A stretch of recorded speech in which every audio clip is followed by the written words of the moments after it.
I think what made Uzi special and like what people remember the most about him is the fact that he was a very selfish AD carry that would actually deliver. Uzi gets the kill. Now jumps in on towards them. Mithy gonna try and clean one up. Uzi. Uzi grabs the double kill. Gonna keep moving forward. Stop that. Oh my god, Uzi! Triple kill. He's not gonna get it all, but I feel like being the carry was something that not everyone wanted to do. And I think what made him really special is the fact that like he took that responsibility and really like ran with it. For the people that weren't fans of Uzi or didn't know what was going on from season 2 to season 7, LCK was the best league in the world and no one could ever beat them. That was just pretty much, I don't know how many years of that? I don't know, it was like 5 years of that. Season 8 it changed, but my point is, I think Uzi was the only player in those entirety of those 5 years that really made people reconsider that LPL could win. And I think that's a legacy to be proud of. Among the pantheon of great players in League of Legends history, there is one AD carry whose name rings through the ages: Uzi. Uzi burst onto the scene in 2013, leading China's Royal Club to the 2013 World Championship Finals before falling to SK Telecom T1, and again in the 2014 World Championship Finals against Samsung White. As the first player to make multiple World Finals, Uzi had quickly established himself as the most feared AD carry in the game. 你然能炸死吗？漂亮，生恶拿到人头，但是同样自己也要死。小豪往后一撤，又在选择强行换一下不够，带走，闪现出后没有死，拿到3伤。Elegant yet deadly, he danced through every teamfight on a knife's edge, outputting maximum damage while staying alive with just enough health at the end, any number above 0.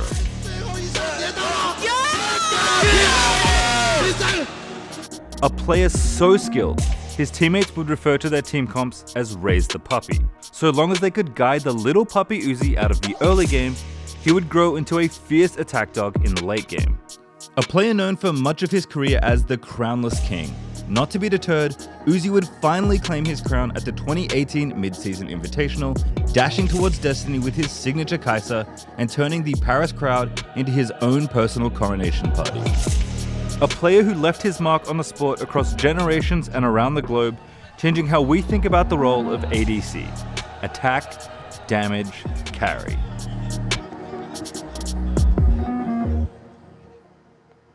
I'm curious, when did you each first hear about Uzi as a player?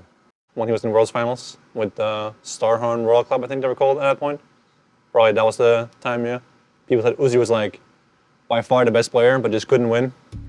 I was in that Worlds with Lemon Dogs and we scrimmed against the Royal Club. The scrims was a shock for me, so. What about the scrims was so shocking or so challenging? I had never seen Vayne be useful in my life, and he was owning us completely with Vayne, so yeah, I still remember it. Wow, timing going very low, but cool! He's going to get burst out from this one. Uzi picks up that kill. Whites is going to finish off Big Pomelo, no problem. And now San, he's a dead man. Uzi going to get the finish on that to get a double kill. There's a three-man crescendo coming in as well. Tabe picks up a kill, but they're only going one way right now. San taking tons of damage there as he falls. They're still chasing here as well. Loveland, can he get away from this one? Tumble comes down, and that's a triple kill for the Vayne. I don't remember what game it is anymore, but he's in the blue sides, blue buff area, playing Vayne, obviously. And I remember he was making fun of whoever he was playing is. Stan United being used very early. Uzi is coming in from the backside. Surprise, here comes the Vayne. Kill for White. San's not going to escape this one. They focus down Uzi, but look at him. He's still alive. He's still surviving. He stays alive. Ace for Royal Club. What an amazing fight coming out of Uzi. God. I remember at the time he was known for like Vayne queuing and waiting in the stealth for longer, while most people would just press Q, right click, press Q, right click. But he would like use the stealth more, travel more in the stealth. That play inspired me not just like watching League and looking at how beautiful the game could be, but as a commentator. Like that's such an iconic call from Joe. Just like constantly going through the fact that he was still alive. So yeah, that play sticks out to me a lot. I think I could probably like remember that play from memory when I'm 85 years old. Before he can get in, Leap Strike will be available in a second. Jumps onto Banking, Crescendo comes down. We see the equalizer follow. Uzi's going to come in. It's a kill for Uzi. You played him quite a lot, actually. But you had the honor of playing him at probably the most important event of both of your careers. Yeah. Was 2013. Did you first meet in the finals, or did you play before that? It's in final. Would you say like he was a good laner, good team fighter? Like how would you describe him? I mean, you can say like you're a good laner or you're a good team fighter or something like that, but I think to me it's world-class level player can make the winning game situation, you know, like playmaking.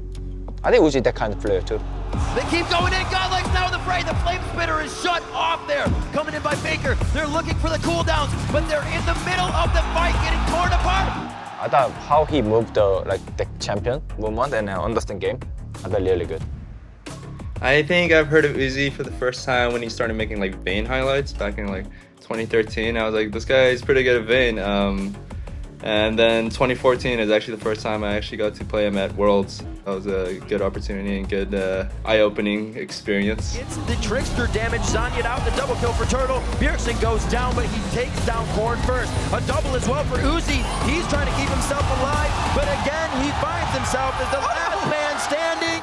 I know you and I have been watching the league for a long time, but we actually have a lot of fans now that are newer, so they haven't seen like Uzi play ever. How would you describe him as a player if someone had never seen him play before? Honestly, I think him as a player he's the most aggressive laner I think I've ever played against. Well, he's up there with Ruler. I think they're pretty tied in. But I think Uzi back then, he was known as like a really aggressive lane player, and he would just always be in your face, fight you for every CS. We got to play 1v1 in All-Stars. I don't think anyone's like harassed me that, like for every single creep I tried to last hit. I'm not even joking, it was like every creep I tried to last hit. You know, I was like, if he's that good, he's that good, you know? Uzi was known for playing in a time of the game where one individual could carry the whole team.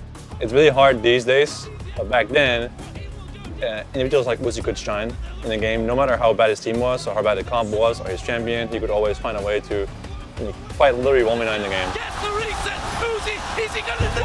He stays alive. I was actually realizing, I can't believe you both had to play against Uzi in the Ardent Sensor meta. That seems like miserable. Did you win the first or second game? Second game. Second game? What happened in the first game? The game was even, and then we flipped Baron for some reason. Probably his call.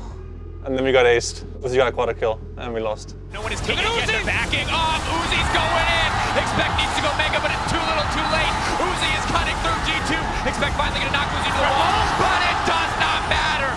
I think when Uzi played really well, when Uzi was in the prime, it was like kind of Bible of how you play through your AD carry. Able to cut away cleanly enough. They're going to force out Ole. Uzi gets the kill. Ming takes the triple. The shields are so big, and Uzi wants them all. He's on a double. He's caught, he's silenced, he's feasted, but he's not dead yet. Finally, Xiaohu takes him down. Royal never give up. The quadra kill for Uzi, and Kings don't lose Gorilla, and it's Uzi that picks him up. The feathers are going back and forth as Xiaohu dies. Uzi is the last man alive, but he's being chased down. Killer Oh my God! flashes into the pit. How is he still alive? Uzi is doing it. I remember when we scrim against Uzi, everyone Ballet said like, this guy too good, you know? Does this team look good? Yeah, when So I was, Double is complaining? yeah. Peter always complained, this guy too good. Massu, when was the first time you heard about Uzi? The first time I heard about Uzi was probably 2017. I think it was MSI Worlds at the time, and I was watching and then I saw like RNG and I saw Uzi. What did you think watching him play for the first time? When I watched back on Uzi's old games, I drew a lot of inspiration from it, of how like I wanted to cultivate my playstyle. I think the way he like played lane, the way he focused so much on the small details in terms of mechanics and laning phase, I think was just the best in the world at the time. From watching him, his laning phase was very strong. He was someone who played really aggressive in lane, took a lot of trades, and really just revolutionized how at least I viewed ADC, you know, and how much someone could carry from that position. What do you think made Uzi so good as a player, as an AD? I think what made Uzi stand out more than anyone else was the fact that like most of the time, the hyper carries, super carries back in the day would be like have like a ramping effect where they would like start the game slow and then they would carry it once they had items. But like Uzi put on the heat starting the laning phase, and I think that's how he got recognition. He was a pioneer of the AD carry role, and he was the one that a lot of the kids looked up to as like, you can pick this role and just carry the whole game and get pentakills and do crazy stuff and flash crazy spells and be like really like, you know, doing the most damage and killing everyone. So that's like the impression that I think when I think of Uzi AI. How do you think Uzi's like achievements line up to his play skill? I think he achieved a lot, like especially he made a world final twice when like HK team were very dominant. And 2018, Uzi won MSI and he won the Asian game too. I think from there, like APL team started winning against the HK team.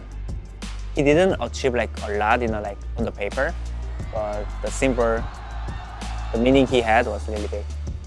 It's not so easy to tell just how good he was with him only winning one MSI title. I think him having at least one Worlds title would be a more accurate expression of his skill.